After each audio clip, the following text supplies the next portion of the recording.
I'm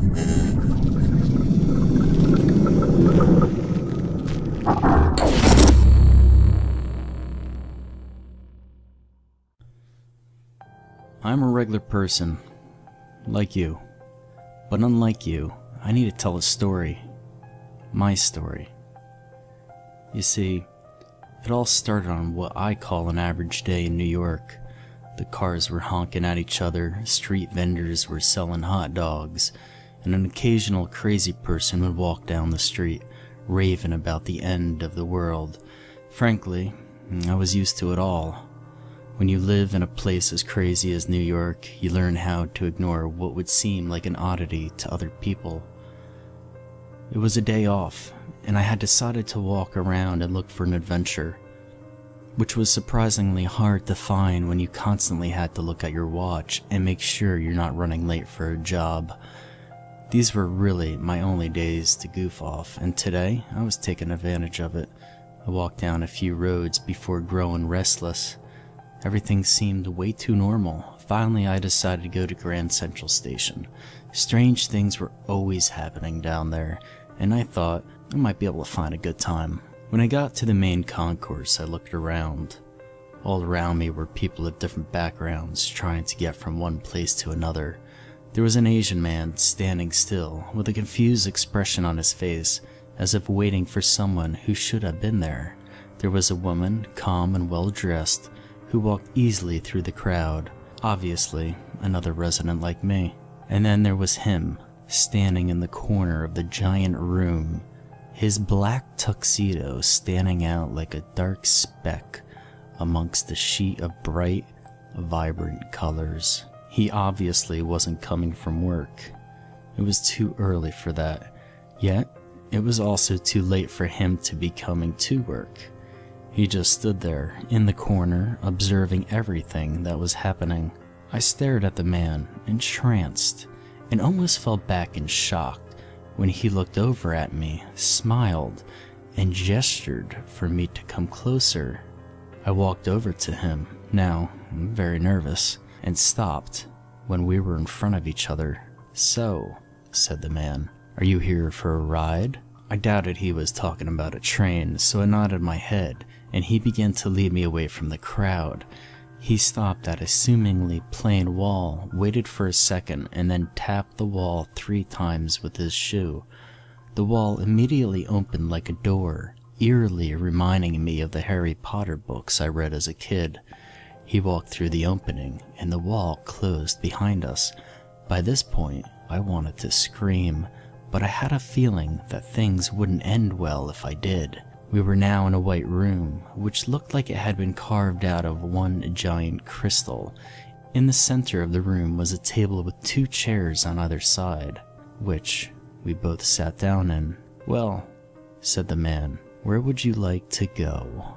I had no idea what to say, so the man simply smiled and spoke again. "I see you're new here," he said. "How about I show you what there is to see?" Before I could respond, the room evaporated, leaving us in an empty space.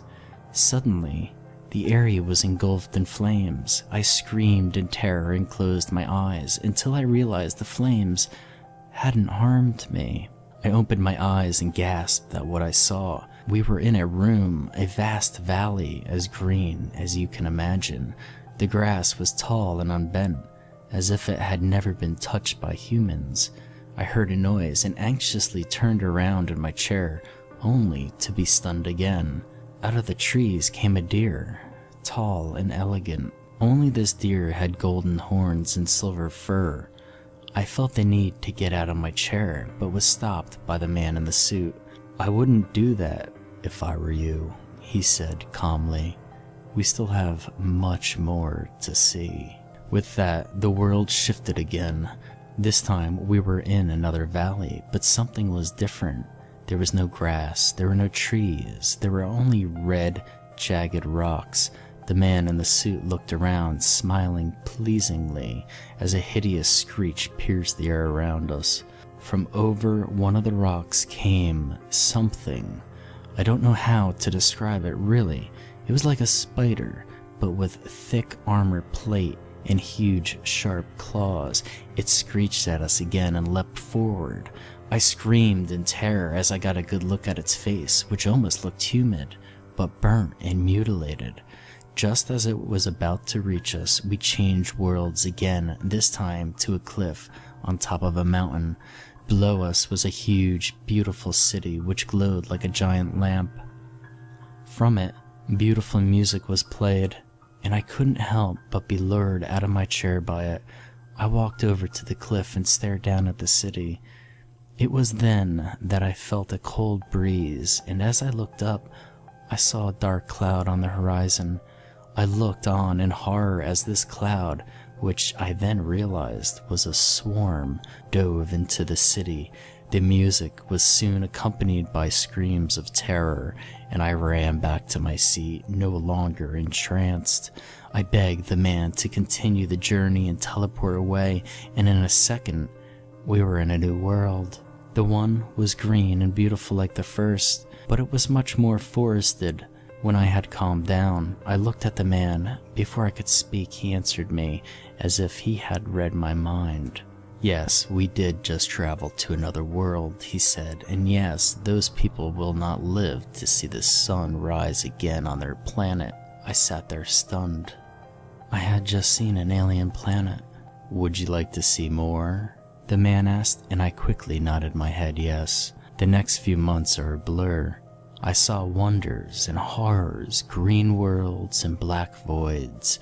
When we finally got back to Earth, I felt like I had been gone for eons. It was then that I tried to leave. I had more adventures than I could take and was ready to go back home and spend the rest of my life in peace. But when I did, I couldn't move from the chair. The man in the suit got up and left, except he wasn't in a suit anymore. He was in my clothes, and I was in his.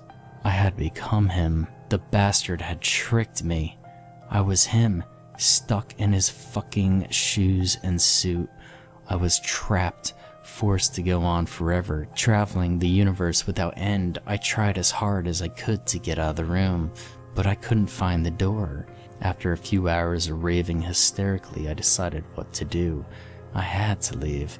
There was nothing else I could do, except for write a note of warning, because I know one day I'm going to snap, that I'm going to want to come back home, and the only way to do that is to trick someone into taking my place.